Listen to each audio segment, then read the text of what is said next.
neçədə.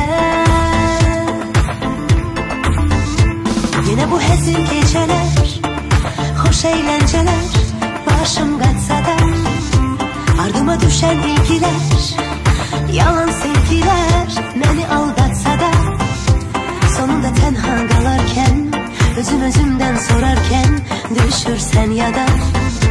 Ruhumun istəysən sən, tək bircə sənsən bu dünyada.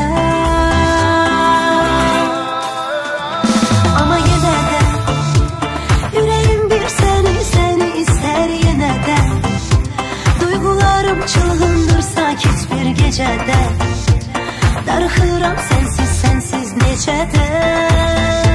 Amma yenə də ürəyim bir səni istər yenə də.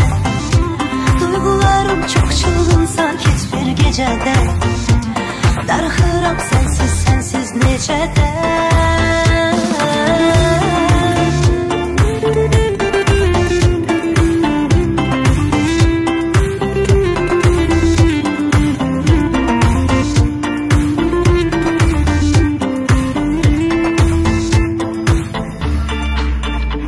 Günlərim ömürdən keçir, hər şey dəyişir, sevginsə qalır.